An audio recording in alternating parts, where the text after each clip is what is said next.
putain, je suis deg. J'avais eu pas mal de chance jusqu'à présent dans la pétole. Je pense que je m'en étais bien sorti.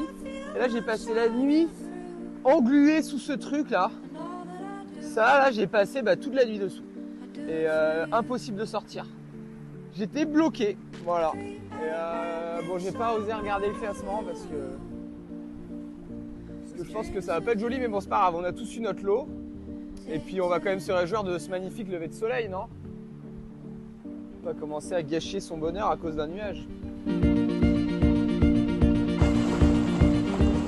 Je suis au milieu de l'Atlantique, dans l'Alizé. Je vous fais un petit tour d'horizon. Short t-shirt, il fait grand beau. Et ben pour moi tout se passe bien sur cette première semaine. Je tente une option dans l'ouest, ça va finir par payer. Et voilà, donc c'est le bonheur. Là je profite, j'ai pas vraiment l'impression que le Vendée Globe a commencé parce que là c'est short t-shirt. Mais l'ambiance ça va être plutôt ciré et bottes dans quelques semaines. Donc là je profite, mais les choses sérieuses n'ont pas vraiment commencé. Bon, salut à tous, et ben on est très peu de temps de rentrer dans le poteau noir. Alors regardez, on a un super outil sur Squid là, c'est un logiciel qu'on utilise. Donc en rouge, bleu, jaune là c'est les nuages. Plus il y a de rouge, plus il y a de pluie en gros. Nous on est là, le petit truc rouge là, juste là. Et là on voit il y a la ligne de nuages qui est juste là et on a pu mesurer en gros. Et là c'est à 30 000. Donc on sait que dans 30 000 nautiques, et ben on arrive dans le poteau noir avec les premiers nuages. Je fais défiler les cartes satellite pour voir un peu comment ça se résorbe ou pas. J'ai choisi une porte d'entrée mais c'est jamais très précis cette histoire. Et d'ailleurs venez voir, quand on va dehors on voit bien que l'ambiance a changé. D'ailleurs le vent vient de rentrer. Je pense qu'il alimente les nuages du pot tout simplement. Et on voit bien que c'est pas la même ambiance. Ça manque un petit peu d'ambiance sur ce bateau, non? On va remédier à ça.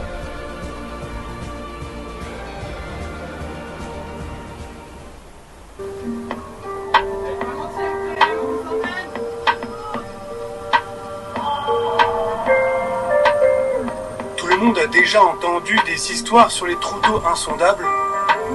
Chez nous, une rumeur disait qu'à quelques milles de la côte, il y avait une faille très profonde.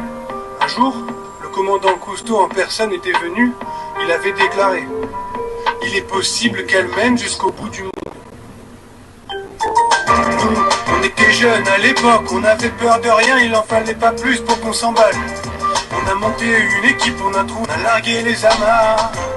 On a navigué jusqu'au trou bleu, guidé par le sonar. On attendait qu'elle remonte. On attend toujours. Voilà, c'est la petite inspection dans la crash box. On est tout à l'avant du bateau, il reste encore un compartiment là, mais je vais pas l'ouvrir. Et là, c'était juste, ça fait qu'une semaine, donc c'était vérifier qu'il n'y a rien de décollé. Et voilà, que le carbone est propre. C'est tout bon. Et voilà, c'est une grande aventure pour moi, c'est un grand rêve qui se réalise. Juste de l'autre côté là, juste là-bas, il y a l'horizon. J'essaie d'aller le franchir depuis 11 jours, il me reste encore plus de 2 mois et demi pour aller voir ce qu'il y a derrière. Je ne sais pas ce que je vais y trouver. Mais en tout cas, voilà, c'est un super voyage, c'est une super aventure. On est le 12e jour de course et je suis en plein dans le poteau noir. Et aujourd'hui, je voudrais vous parler de rangement de bateau un petit peu parce que cette nuit, il m'est arrivé un truc. Le poteau noir, le vent, il change tout le temps, il faut changer de voile, il faut faire plein de manœuvres.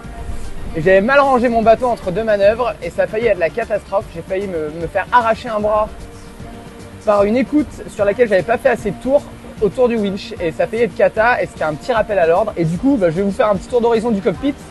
Là, je viens de le ranger, enfin. Et c'est pas parce qu'on fait le Vendée Globe qu'on n'a pas le droit de ranger qu'il faut pas ranger son cockpit. Donc vous voyez là, chaque boot a sa place et chaque place a son boot. Pareil, les winches ils sont bien garnis, c'est hyper important.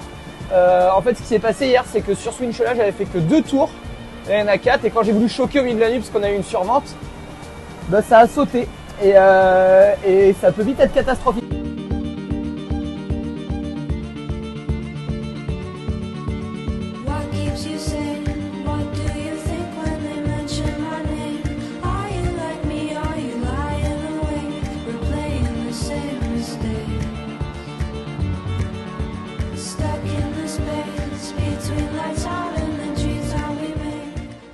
Le poteau noir en a marre de nous et il nous demande de partir. Le vent est enfin revenu sous nuage qui ne ressemble à rien.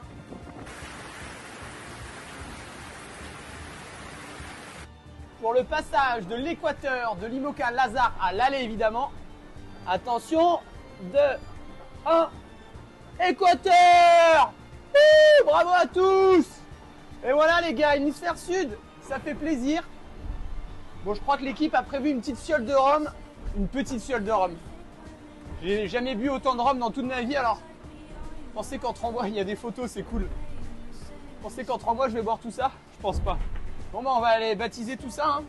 Merci à Neptune pour le passage qui n'a pas été simple. On va pas se mentir, ça n'a pas été simple. On va hémisphère sud hein, les gars. Hein. Alors comme le veut la tradition, petite offrande à Neptune.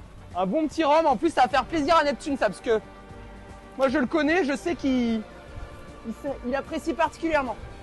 Petite lampée pour Neptune. Bon bah c'est une bonne lampée ça, pour le bateau. Voilà, c'est une bonne lampée. Et puis pour moi, petite. Ah la vache, ça pourrait déboucher un chiotte ce truc.